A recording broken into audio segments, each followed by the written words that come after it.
Well, with me, it began when I was probably about 11 years old. It was because OCD has many, many different forms, but commonly you start out with these kind of what we call obsessions, and these manifest as intrusive thoughts that kind of enter your mind. I mean, it's important to realise that everybody has thoughts coming into their head about everything, and often people just can ignore them and they can get on with their day. But the way that OCD works is that these intrusive thoughts can come into somebody's head, and they can be really, really powerful. They can be something related to cleaning, or it could be intrusive thoughts about.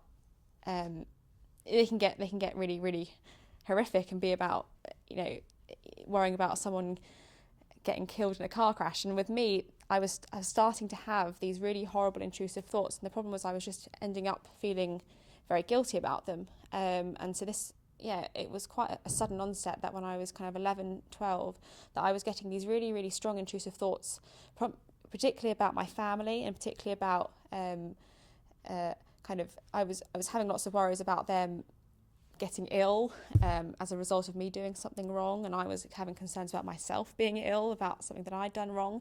And so I was having these really, really strong thoughts, and the way I was having to deal with them was by carrying out certain behaviours, which we call compulsions, and or known as compulsions. And these, for me at the time, very much were related to hand washing, which is quite a common compulsion. But I was, in order to deal with the intrusive thought, I was having to wash my hands repeatedly.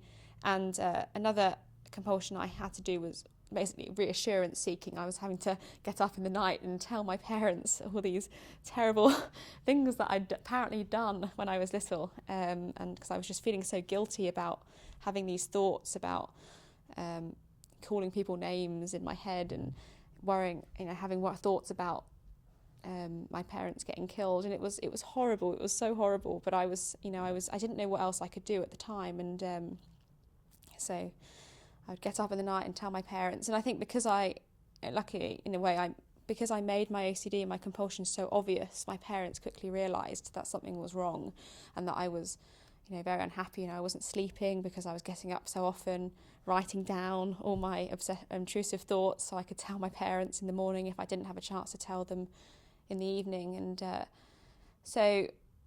once this became quite apparent, my parents took me to the GP. I was very reluctant to do that because I was, very embarrassed about, all these thoughts I was having. But in the end, I did go, and I was assessed by a psychiatrist, and diagnosed with OCD, I think when I was 12 years old. And since then, I've undergone therapy.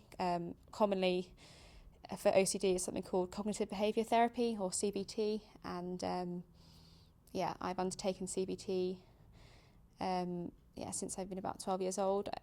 I mean, it was more of I had it quite a lot of CBT when I was kind of for about 2 years after my diagnosis, and it seemed that the OCD had kind of gone into remission for a bit. But once I started my A-levels, it kind of came out again. I think the stress of A-levels brought on the anxiety again, and I've now since gone back for more cognitive behaviour therapy, and seemingly managing quite well. I think the biggest impact of the cognitive behaviour therapy in particular was just the complete understanding of where I was coming from. My therapist, he was himself a sufferer of OCD, and so he knew straight away, exactly how hard it was for me and how difficult it was for me to be dealing with these, anxieties. And I think it was just the real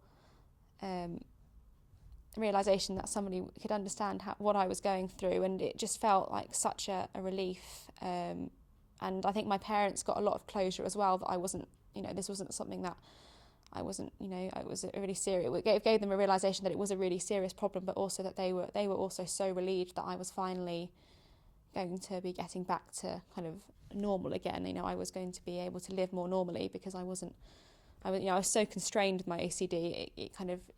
At the time, I wasn't able to do very much. I wasn't really able to leave the house and see my friends.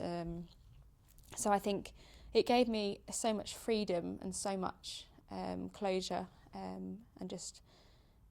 It just was I was just so happy that my parents, persuaded me and, almost dragged me to the doctors in the end, because it just gave me so much support and so much understanding and empathy that I so desperately needed at the time.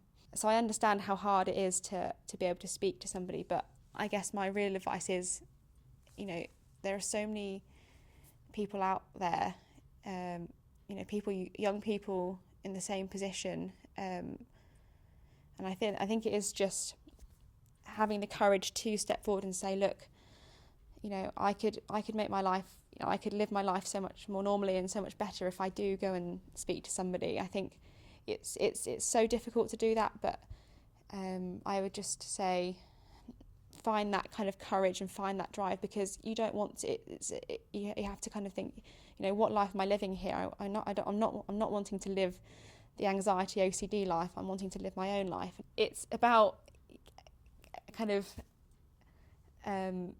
bringing together all the courage you have, all the willpower and strength you have to speak to somebody, because actually just speaking to a parent is a step closer to kind of getting help and support, because they can then, come with you to the doctor, or they can come with you and speak to somebody at school, or I think speaking to anybody will always take you a step closer in the right direction, and it's just a matter of having that conversation with your with somebody and sitting down with them and saying, look, I'm having these intrusive thoughts, I'm having these concerns, it's stopping me from living my life. And it is incredibly difficult to do that, but there is always somebody you can turn to.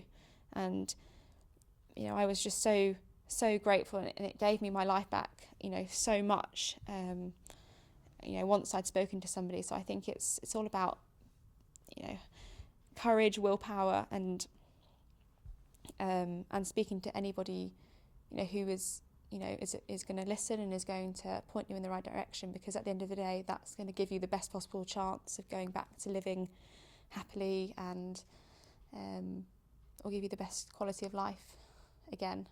I'm quite involved with the national charity OCD Action, and I got involved with them soon after my diagnosis, actually. And there is a really strong youth section there now, OCD Youth. They're on Twitter and Facebook, and basically we're a group of young people, and our main aim is to kind of increase, again, understanding, awareness of OCD, but we also send out lots of information about living with OCD and ways of treating it. So I really recommend OCD Action. They're a fantastic charity that do so much for so many young people, and my recovery wouldn't have been, as effective without them. So yeah, if you are a young person with anxiety OCD, then I really recommend searching them online.